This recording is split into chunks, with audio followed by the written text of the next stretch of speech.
Howdy! Well, we're going to keep up the code in Karson on the next episode of Bleach, please. Stay tuned. Doing it again. Oh, Howdy. Another episode of Beach, please. Beach, please. Howdy. Welcome to Beach, please.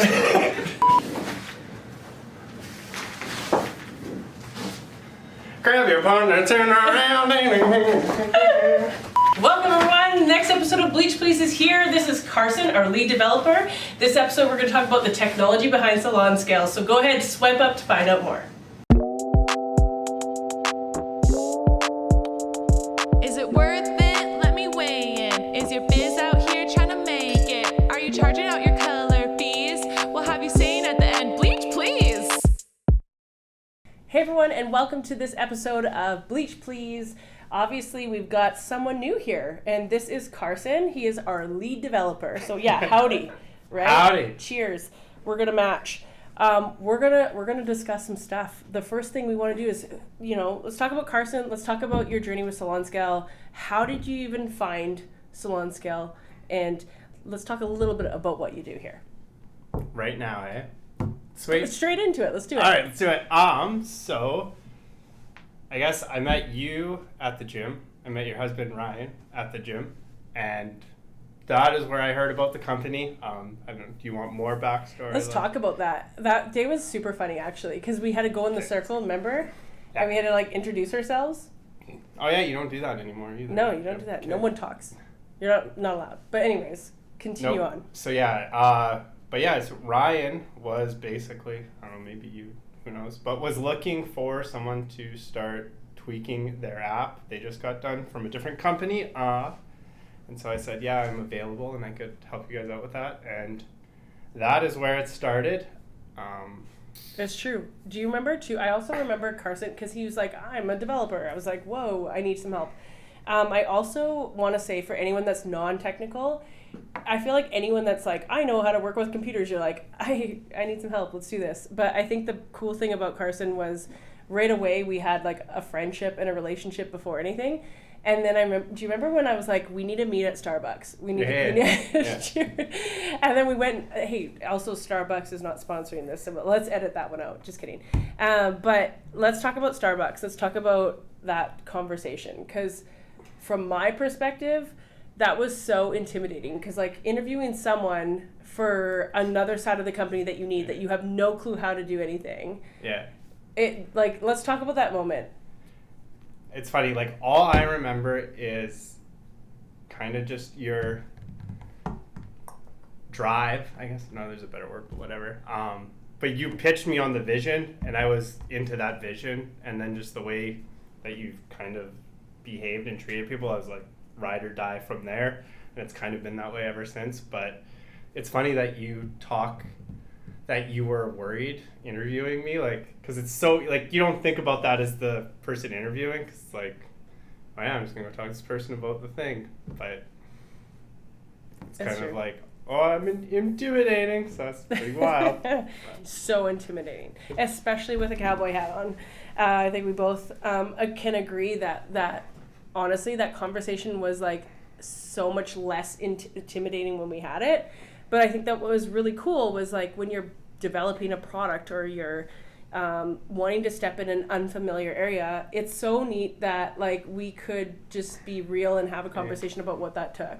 It's I'm sitting here, I'm because we're so close now and tight, and I'm back then was that awkward? Was I worried going into this conversation? But I just remember you checked all the boxes of oh yeah, I want to go full time with this person. I want to be there, because I was just doing contract work before that. Yeah. And I just remember being swayed. I left that day, yeah, and I was yes. Yeah. I got Karson. I remember being so excited. I was like, this is awesome. I remember being so excited because also too, Karson was, he was doing some contract work, but you had been working with many other companies, doing some things like that, but he's also very skilled. He's a very good, not just developer, but just understanding even just the scope of work that it takes to kind of build out stuff. So I felt like I won the lottery a little bit. I was like, oh my God, I got him. That's great. And I just want you to know, I don't know if I ever told you that actually. I feel like I'm confessing Yeah. some things right now. But I think what's really cool was like that was really what started the next step. So, let's talk about, to our audience here and everybody, let's talk about our beginnings together. Let's talk about like some of the first things that we did and what challenges that we faced. Because again, I'm like extremely visionary and creative. And then when I'm like, oh, well, there's the technical mindset, and then there's a little bit of a bridge. So let's talk about what are those things that we started together and where are the challenges and how do we work our ways through those? With our app right off the hop. Well, fuck. Initially we got the app. She was a little shaky. There was some stuff that was sketchy to say the least. Just like, I don't even like. You remember back in the day, it's like your clients would live on your app and not on the web dash, and just like so many inconsistencies that way that we had to sort out. Also, I had no clue what that meant because they're like, if you really want the customers to have all their information, I was like, oh, tell me more. But anyways. Yeah, communication. How many times did I change my mind? Oh, probably a few. Quite a few.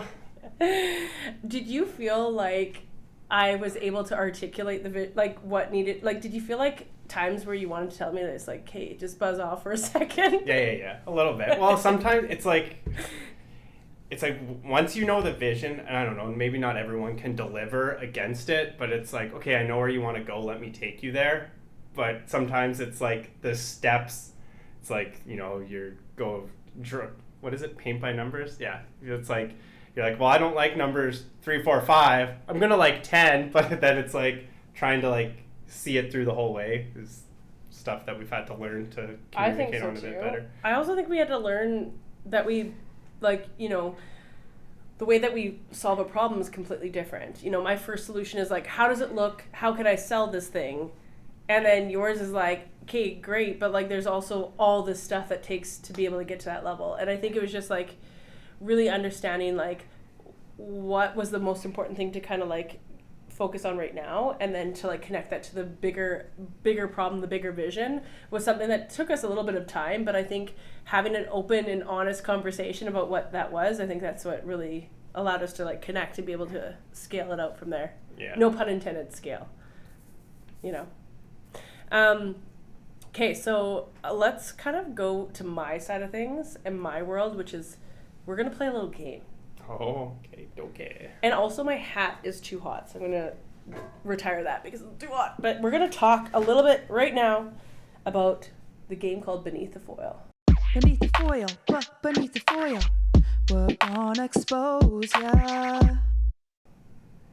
Okay. Are you ready for that? Let's get beneath. Cheers. We're going to play this game. Let's get beneath. Let's get beneath the foil. Okay, so here's what this game is about. We're going to play, I'm going to show you, and it's kind of like a this or that game. So what we're going to do is we're going to be like, is it a balayage or an ombre? So I'll use this.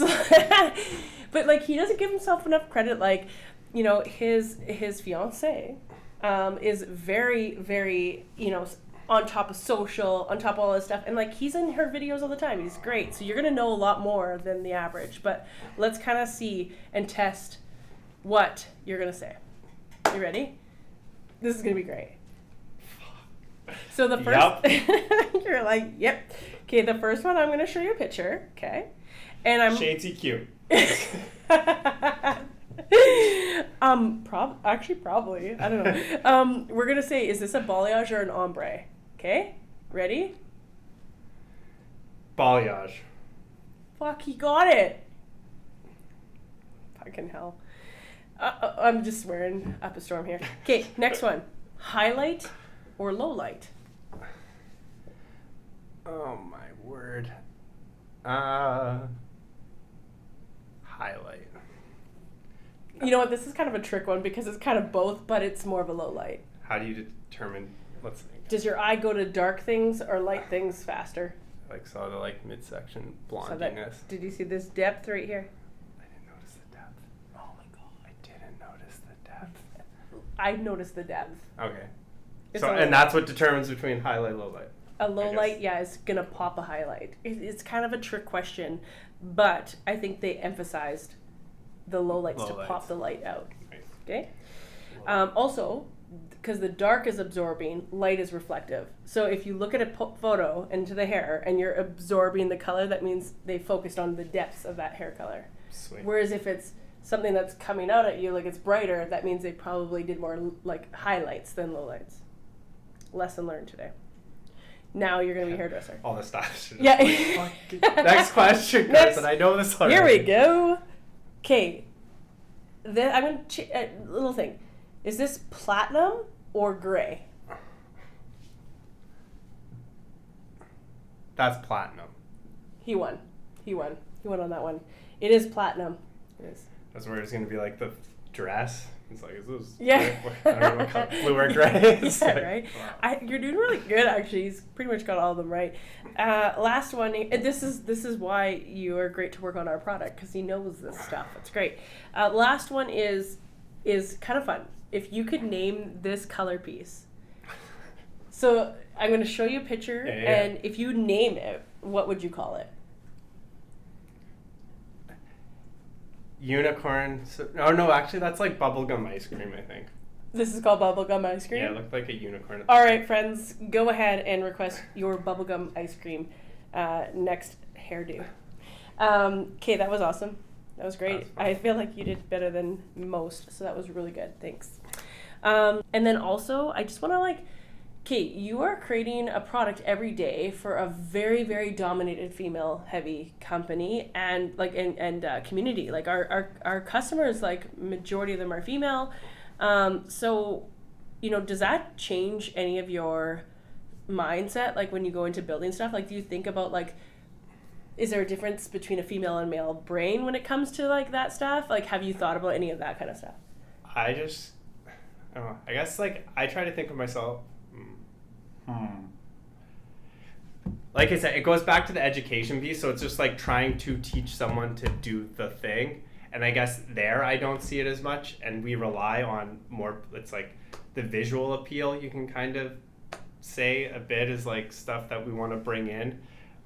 There's a look that you want. I mean, I think you even hear it with some of our more male-dominated salons. It's this product's a little weird for me because it's more flavor towards females. I don't know. But yeah, really, you don't think about it too much. It's just here's the system, and most people just kind of learn to use it, I guess. Yeah.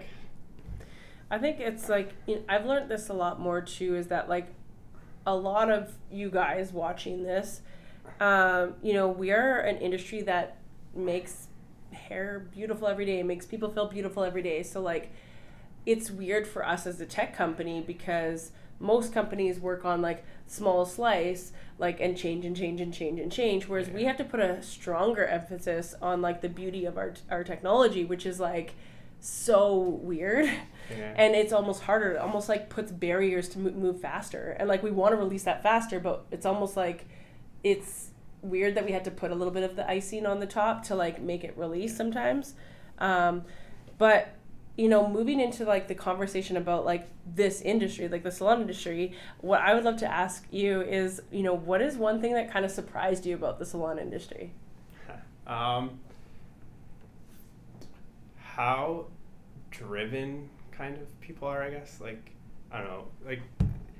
To me, the salon industry, it's easy. I don't know. Maybe you guys don't get stereotyped. I have no idea. But I always thought of it as more, again, I don't fucking go. Not in the salon every month here. But it kind of comes across as the gossipy. I don't know what other stereotypes you have. There's probably, anyways. But then working with people, it's oh no, they're just. I'm sure there's bad eggs, but that's everywhere. But how driven people are, and some of the stuff that we release, where it's you can't do a thing, but their ability to figure out, oh yeah, you actually can if I hack it together this way, and it's just, I don't know.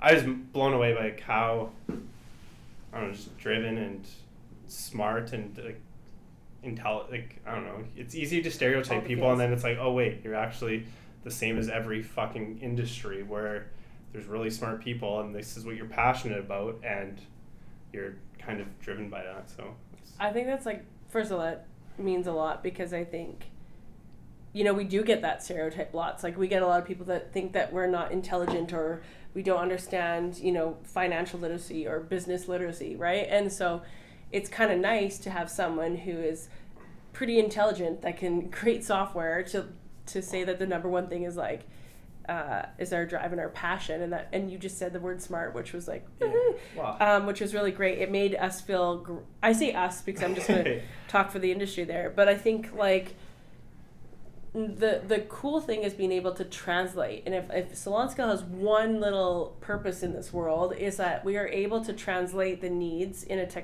technological matter, and we're able to like give them tools at the time to help make some changes. And like, I say this and I will say this again, the coolest thing about SalonScale, I feel like, and thank you for making it with me, I think that we are one of the fastest behavioral softwares on the planet.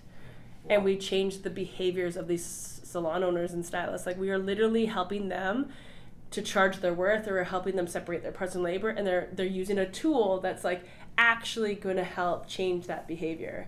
And when I say behavior, I mean like, instead of getting to the front and feeling nervous or anxious to charge, or nervous, or like they're going to judge me, or this is happening, like, you're part of a team, and you are leading that team that is like making a difference and making people feel empowered. So I'm just going to say thank you for doing that. I think that a lot of people would feel that way, but yeah. Well, and that's, again, like, we talk almost like it's different for me of like how is it building software but like, at the end of the day, the style, like, you guys fucking learn all that, and like, this is almost an industry problem from like the outside looking in of, it's like, okay, I go to hair school, it makes me feel good to make people feel good through doing their hair and all that, but you never learn the running the business part. So it's like, okay, I'm a stylist, my next step in the career is I'm supposed to open my own salon, and it's like, that's the market we're hitting of, well, you've never learned, like, you just learned how to make people feel good, and like you have the drive, but you don't learn the numbers. Maybe you do in hair school, I apologize, like, no fun. Not really, no. Yeah, no. But like, so I mean, we're almost teaching, like, the stuff that I think helps the most is just teaching like the numbers, and then it's like, there's the one part of the math which computers are great at, so it's like, who cares that you can't do that anymore, because it's all about the the creativity, like, that's what matters in this day and age. And so like, us taking the numbers off your plate is great, and then don't feel like shitty about not knowing it, but like, we can teach you that, and like, that's where I think we really move the needle. Here's a deep conversation. So hairdressers, like, forever, it's like, when you're called like, well, you're just a hairdresser. How does it feel if someone said that you're just a developer? Like, tell me a little bit about what that feels like when people are like, well, you're just a developer. I assume it's the same as when you feel like you're labeled as just a hairdresser. No. Well, it depends. Like, for me, I'm very much like not in the just a developer mindset. That's because like, dev is stereotyped a bit, I think, into like, take spec, code spec, like, and some people love that. For me, it's like not really the case. I guess, like, even lead developer is like a weird kind of title, I guess. I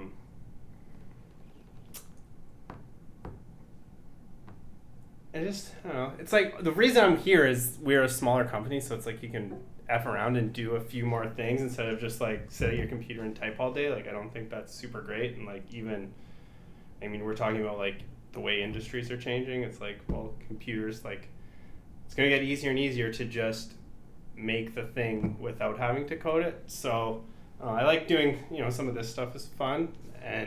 But yeah, it's like, you're a problem solver. Actually, you know what? I think I'm a teacher, is my guess. It's like, that's kind of what I am. I'm like, do you ever fear, like, as someone who formerly used to be labeled as just a developer, do you ever have a fear for any of those people that like, their job could be automated? Well, no. I mean, like, it just happens. Like, that fucking door just closed on its own. Yeah, well, our fucking office is haunted. You know what that was the ghosts of developers that's all around the of, world talking about ghosts. That door just automated after we asked her that question. My job can be replaced, but like, I don't want to be haunted. No, actually, it does. Like, I can empathize. The stereotypical one is like, as a trucker, your job's gonna get replaced. Like, go find a new job because it's not gonna be there. But like, I think anyone, like, if you were told like you're replaceable, or like, you know, the people film it, it's like, it just sucks. And it's like, it's easy to tell someone else like, yeah, your job is gonna get replaced. And like, computers can do a lot of things, and they're gonna be able to do a lot more things. So it's like, you can't, you know, you can't put too much of your self-worth in what your career is either, like, because that's only like one part of your person. Yeah. So, but yeah, it's like, I don't know, you don't want to be, anytime you can like be described as just a thing, I think it narrows down who you are as a person. Like, Also, it's sometimes like even it's you, not like that Alicia, the CEO, like, well, that ignores your whole fucking family. So like, Yeah. that's probably lousy. Like, I don't know. I forgot I had a family. Just JK. Yeah. I also think being just a hairstylist isn't too bad anymore, because I think if you think of the future, like, you can't automate a hairdresser. Yeah, well, it's I like just if like, you I go felt all like I just digital, was like, though, you can automate you, but you but- cannot. I didn't mean it that way. Yeah, but like, but if it you- kind of sounded like that. well, I don't know, like, but no, it's whatever like, window it is, but like, if we all go and like are living in VR in 10 years, well, now I just, Oh yeah, so you're right. You could just like pick your hairstyle and then. hopefully that's, I don't know, who knows You what never that time know. frame is, but Well, yeah, that's could be, you know, in a few years. We never know. No, I think that's like the thing is that we get stuck into these. I think it, especially in this industry, it's like a very emotionally led kind of mindset where it's like, well, I'm just hairdresser. I'm not going to be taken seriously. How do I charge that much? How do I do all that stuff? And then I could see that on your side when you talk of the technical mindset where it's like, I'm just a developer. It's like there's so much more that you can do, that same limit, like feeling limited or like feeling like there's like I'm held back because of a saying.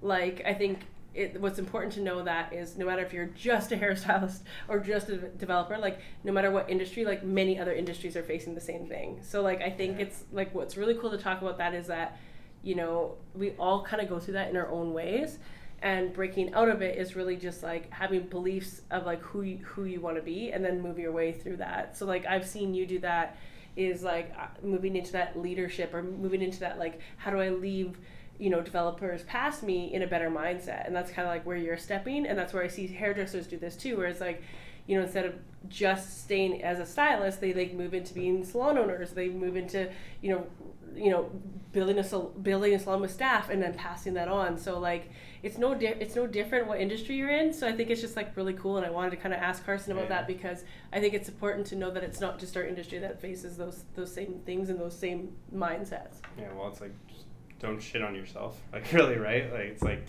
I mean, maybe you are just that thing, but like, don't let that define you and like push out, you know. It's like, Keep going. yeah, Keep going and lean into teaching others, because I think if you teach others, you'll rise and everybody will be better off. yeah. Well, like, it takes a bit of courage kind of to do that too, because it's like you gotta, you know, it's like, well, if you're insecure, it's like you gotta get over that, because then you can teach people, but it's easier to be like, well, I may teach them to be better, well then what am I? So if you're down on yourself, like, it's all about feeling good about you. Yeah. I think that's universal. That's not just, you know, one industry. I love it. That's our discovery session today on being just a blank, whatever it is. Dude, you know what else we didn't talk about that I thought you were gonna bring up is how to shave a head. Yes. Because like I'm sure people How out did I- here have way better tips. Come than what I on. got. How did I not say that, especially when we Whoa. took our hats off? Come on. Okay, also, I was saying this before. It's like there's so many hairdressers. I don't even know if I wore this the right way.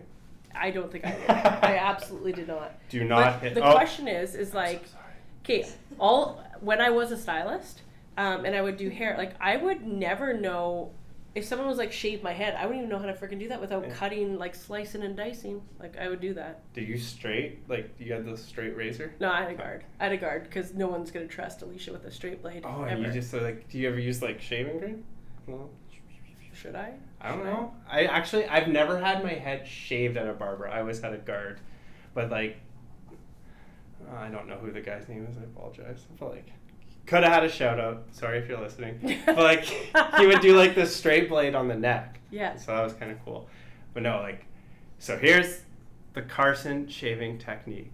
Guy named Karson has got some tips I'd like to share with you real quick on how to style a balding head. Balding head, it's what I said. In shower, I don't even have a mirror anymore. Actually, I never had a mirror. I just use conditioner because like shaving cream's kind of lousy and stinks.